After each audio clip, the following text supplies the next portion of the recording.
Okay, so this is a game that you've been wanting to play with me, and this is also um, aligned with our agreements because we wanted to have activities that were outside of us working together. Although this is kind of funny because we are uploading this to YouTube, but we're still having Well, fun. yeah, TBD if we'll have fun. Because this is one of those games that is educational, and a lot of times educational games get a bad rep for simply being more about the education than about the game. So this one I think is a really powerful tool, maybe not so much game. Let's find out. Yeah, I So mean, from the title, a virtual empathy game, I mean, that's up my alley. yeah, it's a tool, well, or game as you want, if you want to, if for nonviolent communication, which is a form of communicating feelings without blame. Nice. I love it. So let's scroll down through some of the rules. There's an online version of the game. That's because normally there's a card version that's physical. And we're going to look through some more of the rules. The rules say get used to the cards. I'll show you the cards soon. Um, and we're going to play the two-player version of the game. So two people can sit in front of the same computer to play this game, or one of us is a host and clicks share screen so you can view. We're going to do that.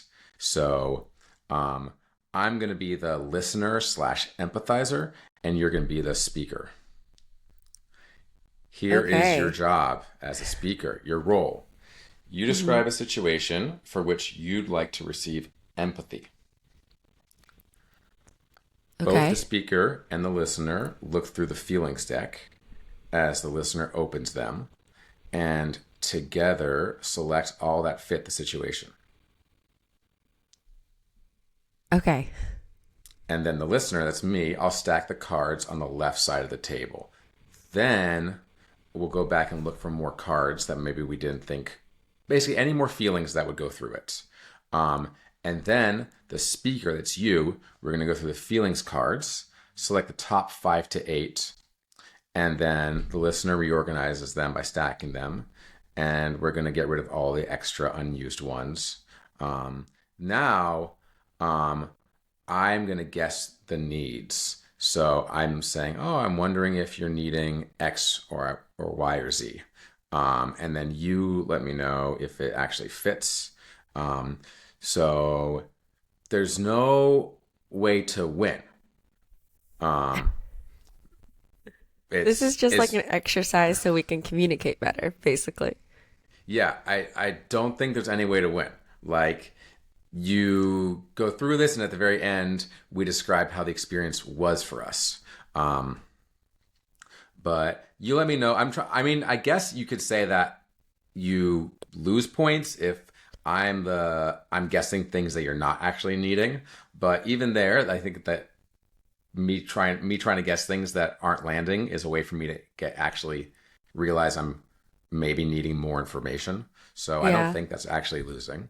And at the end, you review the needs, you select your top 5 to 8, and then we discuss insights and learnings. This is actually so cute. It's a cute game. Notice your reactions, Daisy, as the last little section. Uh-huh. Observe how your body feels as you make the guesses. Do you feel connection, understanding, clarity, or peacefulness? I like it. I like it, Picasso. So have you played this before? Um, I've only played it with myself, and that was like today. But a friend of ours has been recommending this game for a while. Okay, cute. So I've been wanting to, so that we could actually see how it goes. So this is basically like prep. If I ever need empathy for something, we've done the work beforehand, so it won't be as awkward in real life. Possibly, it might still be awkward. I don't think there's any I don't think this comes with any guarantees. I, but I do like NVC as a communication tool, specifically the radar way of journaling that you and I have started doing emphasizes using NVC for your form of communicating about what's been happening for you. Yeah, I remember when you first taught me the term, I was just like, I think that's just how I communicate in general. If anything, I sometimes feel like I should get more angry, but I'm very nonviolent. And I like NVC as well, because Yeah, violence makes me shut down. yeah, that's real. Mm-hmm. All Yeah, right. there's a whole book on NVC that discusses ways to echo back how people are feeling and asking them specific questions. Our friend Dave said he's diffused a violent situation on a subway through NVC. So he can speak more about it than I can. But at the very least, we can try to go through an empathy situation. So are you ready to go? Yeah, I'm so excited. Let's do this. And like we're gonna share real situations. Like we're not doing this to be a demo of the game. Oh no, We I'm putting it all out there. We're doing it. great.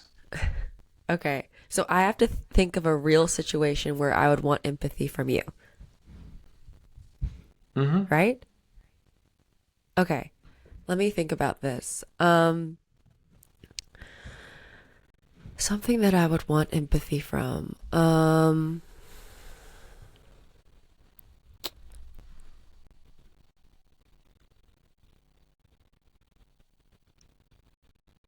Let's say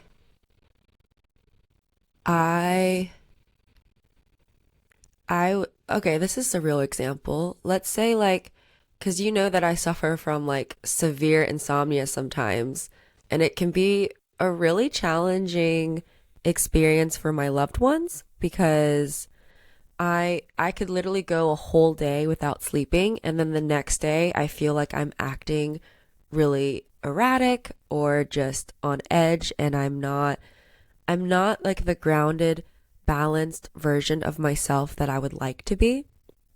And during these times, I would appreciate a lot of empathy because it's just, I, it's not the type of person that I want to portray out in the world, but it happens sometimes. And I have to like reconcile with the fact that I do have insomnia and that insomnia can trigger manic symptoms.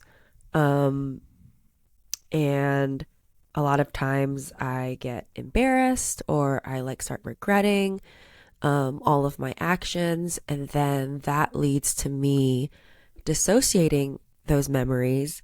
And then I sort of like have a blackout moment where I just forget it because it's so triggering for me. So during these times, I really would love empathy, compassion, so that I can um, not forget about those times and also feel loved and held and secure. Is that a good one? Yeah, that's a powerful one. Mm-hmm. Uh, so some of the ways that you felt that I was picking up on were that you felt embarrassed for your behavior and upset and vulnerable because it was happening and it's something that's outside your control and it's a part of who you are and that feeling this one I'm guessing, but that it's a feeling of being discombobulated a little bit, like a little bit ungrounded. A And lot of if the it word, ungrounded. a lot of, so yeah, I'm curious if the word discombobulated for you makes you think of being ungrounded Yeah. and tired, um, potentially, but also maybe wired at the same time. Like, is it a combination of the two? Yeah, I like the idea of tired and wired because they rhyme. But yes, Yep. it's like I'm tired, but I'm also wired because the way my brain works, if I don't get any sleep, then it's like I feel like I've just continued my night and and I'm not tired, which is not good. Mm-hmm. But if I sit down and I meditate, or if I do like yoga nidra or something like that, I realize my body is so tired. So is there some feeling of worried and anxious about how others are going to receive you? Yeah. Yeah, all those adjectives that are on the board, I definitely feel. And hurt. Okay. So in that case, what I'm going to do is to try to organize it so that I can assign some needs to these adjectives based on what you told me about this experience. Interesting. Okay. So let's see. In terms of feeling vulnerable, and I think that one I would say consideration. Do you feel like you need one of your needs is for people to be considerate of you in this vulnerable state and to not portray judgment or project judgment onto you? For some reason this isn't landing for me, but maybe because I can't visualize what you mean by consideration. Like, what does that mean? So when I think of being considerate, it means someone's taking your desires and emotional state into account when they're making decisions. If I say to myself, "Oh yeah, that person's very considerate," then I I'm saying that they are putting me into the equation when they're um, acting in the world. Mm. Okay, I see what you're saying. I think what it is, I think Yeah. I think consideration sounds a bit cold to me. I think that's why it's not resonating. And there's actually like Mm. looking at the four red, there's one that I think I would like more, which is why I was just like, maybe not consideration, but there's another one that I think would fit vulnerable more. Great. Okay, let me take a look at that because there are even more needs cards, um, So like and basically if one doesn't fit, then you just discard it. Is that what it is? no, we're talking about which ones tend to fit the best. So, if when you're feeling vulnerable, you have, I'm wondering, what based on what you were telling me, I wasn't hearing that you're looking for connection, but I could imagine I want that when I'm feeling vulnerable. But based on what you're telling me, it seems like it's more about you wanting your need is to sort of tone things down and feel like safe so you don't disassociate. And from that perspective, ease and comfort would be something that you might want. Although I think, maybe that's more you want that ease and comfort around the feeling of being discombobulated or tired. Make your final choices and I'll tell you. I'm going to put ease and comfort around being tired, and I'm going to put connection around feeling vulnerable, and I'm going to put hope next to feeling hurt. And you're going to let me know how my guess of your needs versus and to feelings goes. Okay, ding ding ding ding ding. Okay, that this resonates for sure. Cuz when I feel tired, I definitely just want to be taken care of. Like, oh, I'm gonna make you a nice cup of tea and make you listen to like a yoga nidra video while you sleep. Like, I want to be taken care of. Mm-hmm. Um, when I'm vulnerable, I definitely would like companionship and just for you Mm. to be there for me and have that moment of connection. And yeah, during these times, I might feel hurt. And I think having the reckless optimist side of you come out being like, don't worry, it's going to be okay. And providing hope, um, would be very helpful for me during this time. Mm. Wow. So You you said, got it right. and you said that very beautifully. Thank you. Uh, This is fun. I'm having a good time. yeah, it's is it a game? Is it a tool? Is it somewhere in between? But if we're having a good time, then there we go. I'm gonna go ahead and look at some more cards. Woo woo woo. S- Security. Hmm. I think for me, security, and this is again, I'm using myself as a basic point. So let me think back to what you were saying. When you're saying you felt embarrassed, um, the embarrassed is really about what other people are doing around you. So I think security, a need for security, would go with being embarrassed because with a need for security is essentially saying, I need others to not make me feel like I'm wrong or I'm not good enough. And so that way you wouldn't feel embarrassed. Um, so I think security for me goes there. And then let me look at a few more. Love is a powerful need that I think does fit into this. I'm going to put it over here for now with affection. Um, and then I'm going to click on some more. Hmm. Mourning is an interesting one. Mourning is an interesting need. It's almost like someone is there to be compassionate with you and to be like, I mean, if you had a need for mourning, what I'm imagining is it would be a need of, I want someone to come in here and just grieve with me that I haven't been able to sleep all night. Be like, it's so frustrating. So, Yeah, it's like it's the notion of it's okay to not be okay and providing yeah. that support. Wow. Based on your tone of voice, I'm going to guess that that's something that actually sounds resonant for you. So I'm going to go ahead and put mourning with the feeling of being upset about this whole thing happening. You can tell me whether my guess is maybe I'll wait for one more and we'll Okay. see what you think about how this is landing. Okay. Um, and then to be seen is another powerful need. I don't know if that comes up here.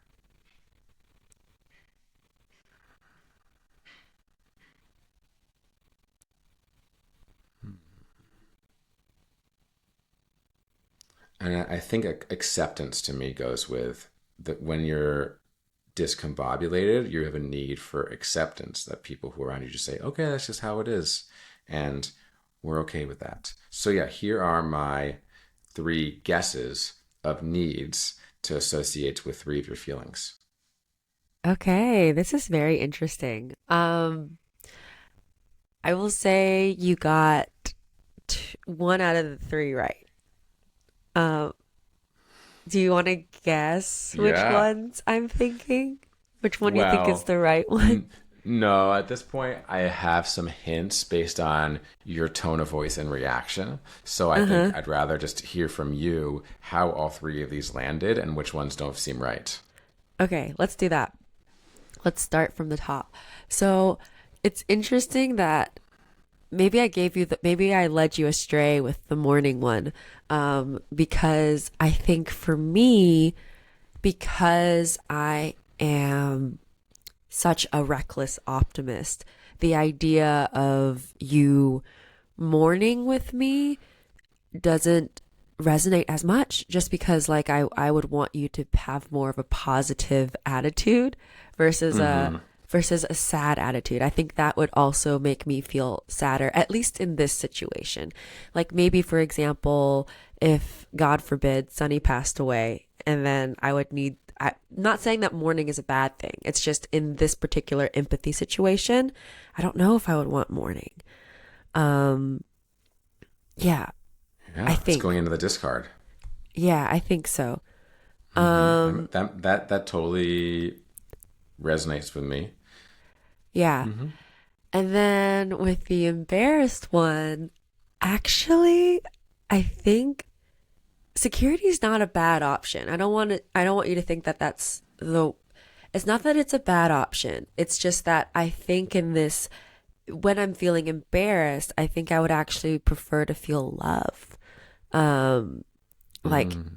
like I don't have a need to be embarrassed because you love me no matter what. Like you love me unconditionally, and that's yeah, I think that fits more. Mm-hmm. Mm-hmm. Um, but the That makes sense. discombobulated and accepting that about me and then allowing me to, and then reassuring me and being like, you can accept this part of yourself because I accept this part of yourself resonates with me. Mm. Wow. Thank you for sharing. Thank you for listening. So, um, actually, at this point, I'd love for you to describe just a little bit more how these ones feel, the worried, upset, and anxious, so that I can um, try to assign the needs to those. Okay, we can do that. Um, I think for me, worried and anxious. I'm trying to decide how to differentiate the two because I think the two are synonyms. But like since there's two cards, let me try to separate them both in my brain as two different things to help you out. I think for me, worried is mm, let's say worried is something that feels controlled. Like being worried is something that is not coming from a dysregulated place, whereas anxiety or feeling anxious is maybe a step above of worried. It is to the point where I feel out of control and I'm spiraling and I don't know what to do and I might need to take a Klonopin or something. It's like I'm really freaked out about this situation, whereas worried is a healthy amount of concern. So that's how I'm going to differentiate the two. Mm-hmm. I think for me, having a healthy amount of concern during this situation is actually pretty good because there have been times where I say to myself, "Oh, I'm okay. I can power through. I don't need to take a nap." Um, and I try to convince myself that I'm okay, which is not okay. Because Mm-hmm. in reality, this is not an okay situation. I need to have a healthy amount of concern. So I'm interested to see what adjective you put next to this one. And then feeling anxious, this is something that is almost, it flips it to the extreme, right? Now I'm overthinking and worried about what people are thinking about me, worried if I'm going to be able to go to sleep, which is making me spiral and not be able to sleep even more. Mm-hmm. Um, so yeah, that's what anxiety means or feeling anxious means to me. And then being upset, I think I think for me this means um I think during these times I could be maybe a bit more because I think you've seen it takes a lot for me to get upset. I don't really get upset very often. Um, but I think in these times, I sometimes feel it's easier for me to get irritated, right, over little things. So I'll get upset more often Mm. over things that may feel trivial, and then I wake up the next day, I'm like, oh crap, I don't know why I was so upset about that. So that's what upset means to me in this situation. So how would you provide support and empathy for these situations? Mm. Um, well, what you said has been really revealing, and thanks for saying that. And I will say, I think the way that I'm viewing this game is um, I'm trying to simply understand you and um, find what your needs are based on what you're saying. Um, it's not so much me providing a certain kind of support. But I think identifying needs, once we know what they are together, then that helps me know I have clarity on what I could provide as someone who wants to get connected to you. So um, I'm going to try to now assign the needs that I think you've articulated based on what you told me about your feelings. But wait, let me make sure I understand what you're saying. So it's like for you, these are more so feelings and situations. And for like, right? Yeah, actually, this is a good chance to go back to the tab of like what the game origin is. I'll do that right now. And so the guessing needs, the listener guesses the speaker's needs as we go through the needs cards. Um, the speaker lets the listener know if the guest needs fit. Right. So I'm trying to guess what your needs are associated to each of these feelings. Um, and you confirm if that fits the situation. Okay. Yeah. But it's not necessarily like you're able to provide all these needs because that would be unfair as Yeah, well. exactly. It's more about finding out what needs you have. Yeah. And later on, we could figure out which ones I could provide and even in what way. Like sometimes I know in relationships, someone's trying to help out with a need they know the other person has. The other person agrees that is my need, but the person trying to provide a solution to that need is actually it's landing the wrong way for whatever reason. Yeah, no, that makes sense because one, it's you can't expect your partner to provide everything for you. There's this like notion of radical self-reliance as well. Like if I recognize that this is a need that I need, a need that I need, then it's up to me to w- work towards cultivating that and for you to help to the best of your ability, but it's not fair for me to put it all on you, right? Yeah.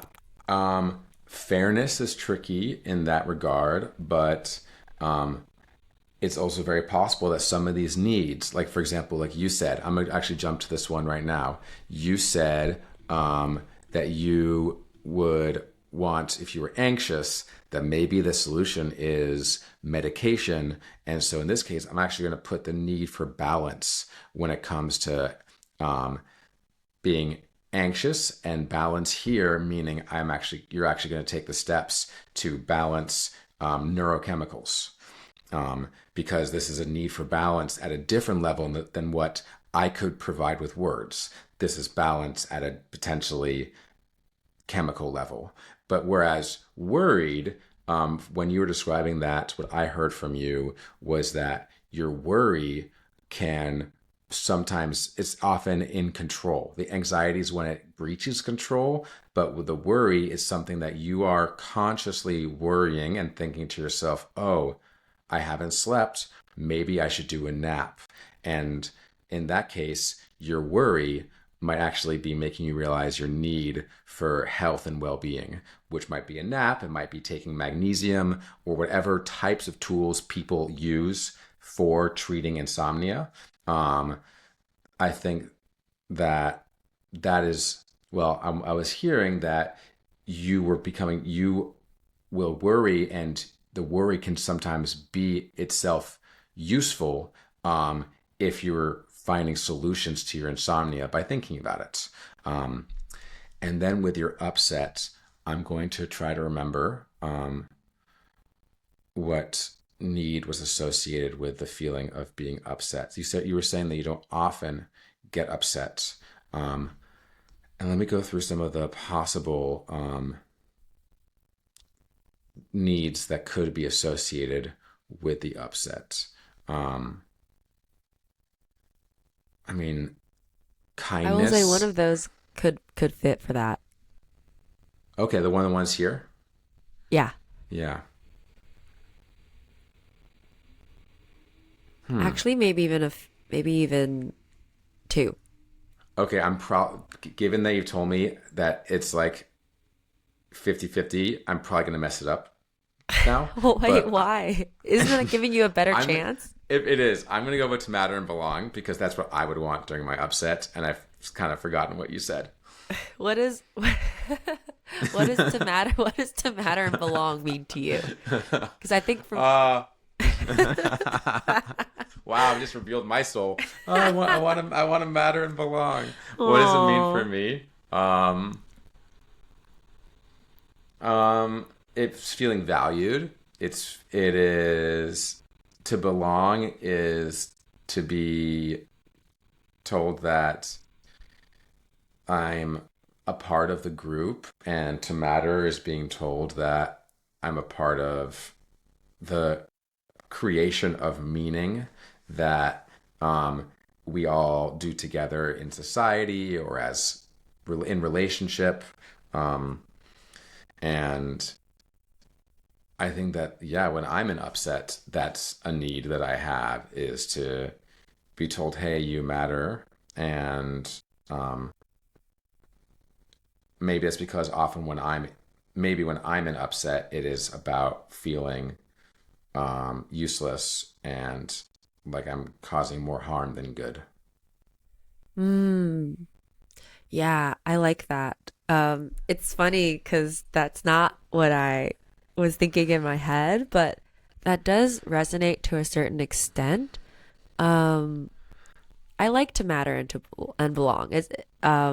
But I think what I was Well, we thinking, can like tuck it. what? Yeah, we can cover it. We can put another one on top of it. Yeah. With that's fits you better. What's one that you fit is it kindness? Because I was thinking that one too. Yeah, it's kindness. It's just, I just, because I think the thing is when I'm upset, I want to, sometimes it's like I feel bad about getting upset because I have such Mm. a recovering people pleaser tendency. And so you being kind and allowing me to have space to be upset, even if it's not warranted, is helpful for me. Um, and just being kind during the time of me being upset versus it pushing your buttons and making you upset because then that makes me shut down is what I was thinking. Hmm. Um, yeah. Wow. Thanks for sharing that. Mm. Thanks for learning more about me. Yeah. So this point in the game, we talk about how this went for us. I think they say any insights or learnings about this whole process because I think I we already learned things throughout, um, but maybe we can look at the whole process. Yeah.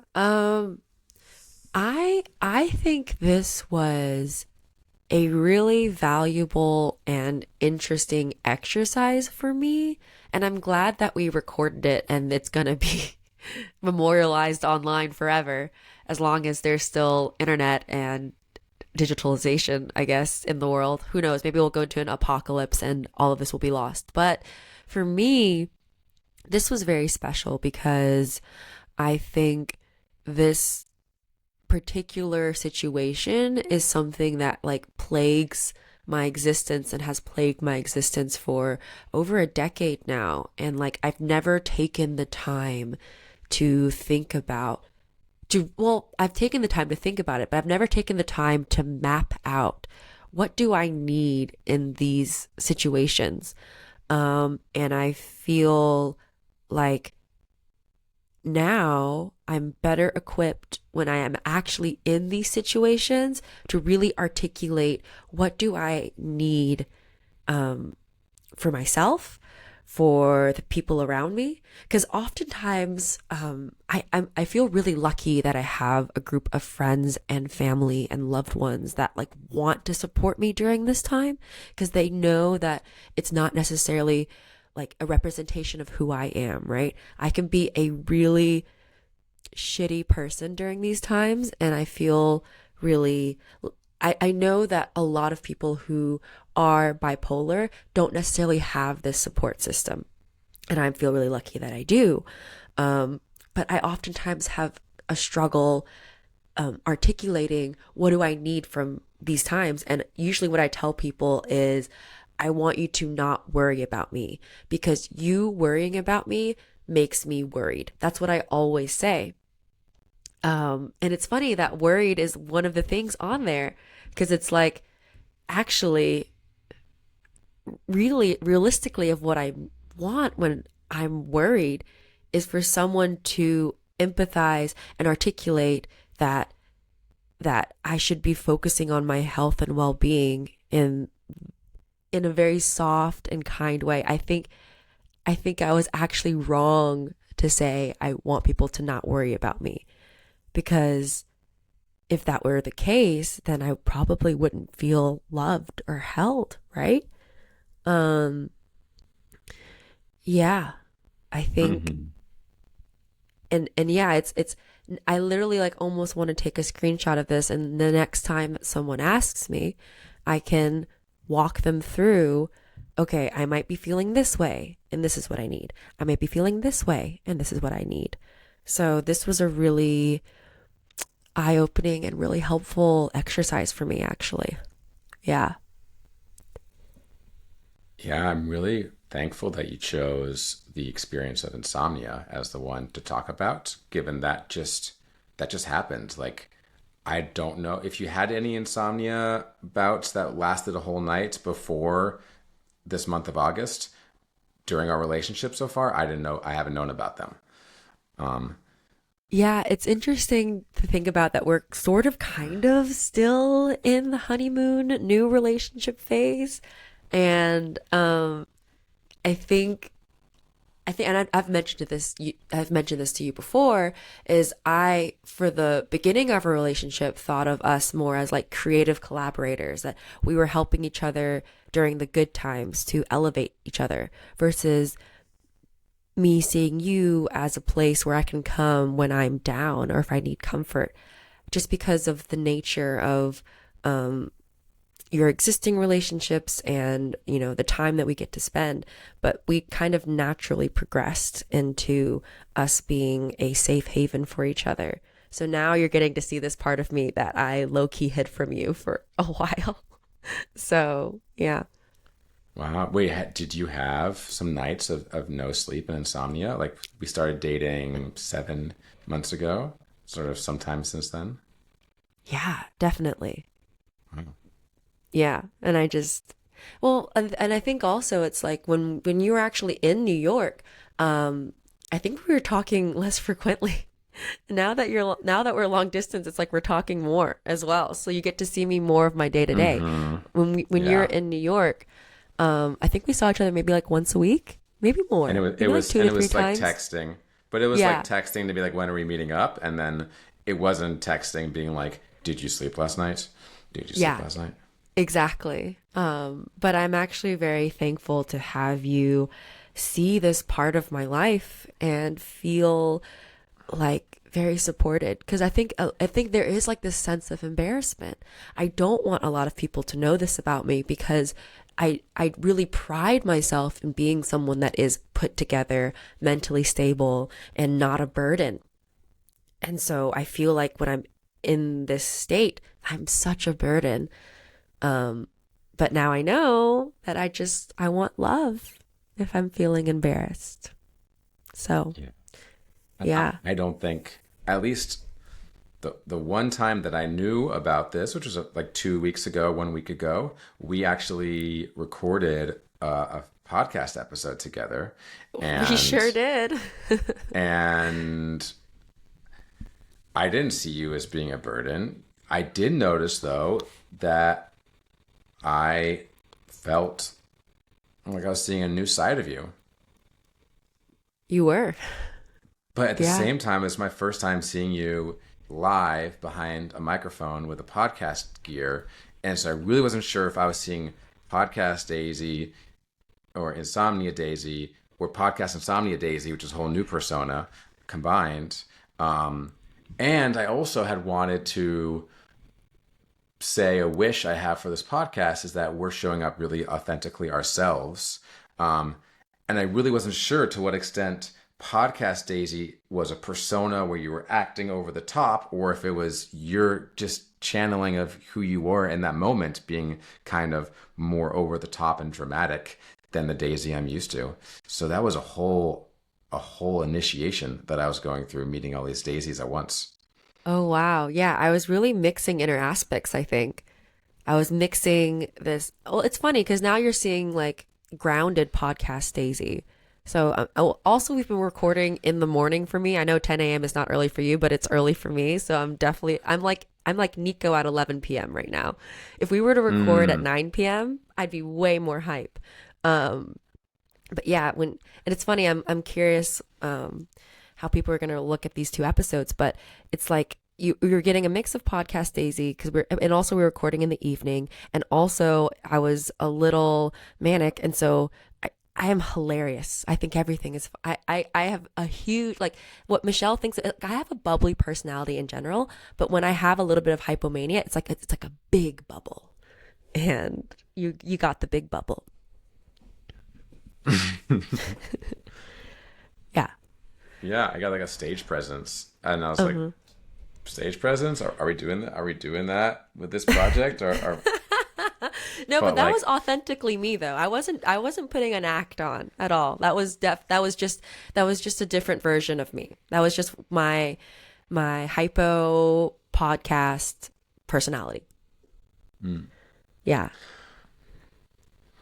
Well, I can really see how this grok, which is the game for nonviolent communication, I can really see how this tool, this game, can change so much depending on whether you're like, I want to share about the time that I stubbed my toe this morning and I wanted empathy, versus for you, this is a recurring situation that will sometimes tip your life a little bit on its side as you are then interacting in the world um, without any sleep. And I really don't even know how to follow up on that. It's just like that's really a vulnerable thing to share. I think we should at some point where I would discuss something that is present for me that is vulnerable, but um, I literally don't want to follow up on what you on the share.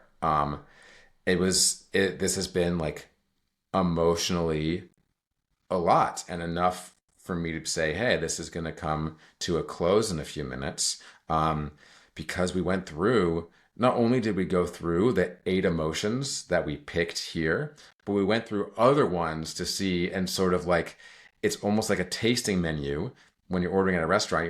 You're imagining the other food that you didn't quite order. And yeah, it's this is powerful and also a lot to handle. Yeah, would you say that this was a bit overwhelming for you?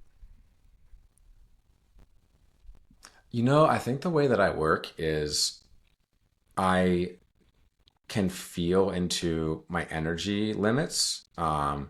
And it was whelming. We're not over, but Yeah. like if we think of my cup as being full or not, where it's like, okay, like the tea is starting to get close to the top of the cup, and I'm starting to get um whatever side it is. My social side, my extroversion is starting to say, wow, we just talked about a lot of feelings and intense moments that were vulnerable. And I just learned a lot. You know how they have this thing where it's like when you learn a lot, if you can sleep right afterwards, you remember it better than if you like go about your day. And this feels like that. It's like, whoa, I just learned some stuff. I want to now shut the lid on this, like maybe take a micro nap, and that way my brain has better remembered that when you are feeling discombobulated, your need is for acceptance. And when you're feeling hurt, your need is for hope. Um, and that one's going to be a tricky one for me to give because I know I really value honesty. And if for some reason my reckless optimist isn't really present online in me, I'm going to have to really dig around and be like, do I try to like bring my reckless optimist to life? Like, how do I do that while being in integrity with myself? So there's some 100%. there's Yeah. some new paths to walk here. Yeah, I think it's I think it's similar to this idea of when we were talking about like what we need when we're both upset. You need space and I need comfort. And so it's like recognizing, it's also another analogy could be like love languages. Some people value acts of service versus some people value quality time. So an example I like is like say you're like in bed with your partner and they love quality time. They're going to feel upset if you get up and make them a cup of coffee. But for you, if you're an acts of service person, you're like making you this cup of coffee out of love. So it's trying to understand and tune to your partner and what they need. But like you said, also within staying in integrity with yourself, because I know that you're more of a pragmatic person and an honest person. So you don't want to feel like you're lying to me, you know? Yeah. Yeah. Yeah, it might be pragmatism. It might also be that for me, sometimes hope isn't necessarily that the situation is going to change, but it's that, well, we don't even know. Maybe this like painful situation is actually part of the process to getting to something that is amazing. Um, but, so my hope has so much acceptance as part of it that it may actually not come across as hopeful. It's like, well, maybe, I broke my arm for a reason, and now I'm going to have like a much stronger, thicker forearm bone that's going to change my life for some reason. But yeah, it's try telling that to me once I just got a cast, and I wouldn't really appreciate that kind of hope. It's like, Yeah. maybe I'd rather hear, oh, it's going to heal in 2 days. Yeah. Well, I would say like I'm definitely a very like everything happens for a reason type of person. So if you want to play with that, you can play with that of like, don't worry if you go through this bad thing, everything happens for a reason. You can spin it that way. Um, but yeah, this is like, I think this is like not necessarily opening a can of worms, but it's like, oh wow, like these cue cards are actually sparking more conversation between us, which I think is really interesting. It's just not like a one and done, like the journey is over. It's like the journey has just begun with this. Mm-hmm. And yeah, I definitely feel also very not overwhelmed, but whelmed, as in like I don't know if I could do yours right now. We'll have to do that a different day for sure. We'll do that a different day. Yeah, but I'm happy that we did this. I'm happy that I went first. Yeah, me too. Thanks, Yeah. Daisy. I love you very much. I love you too. Ah, cool.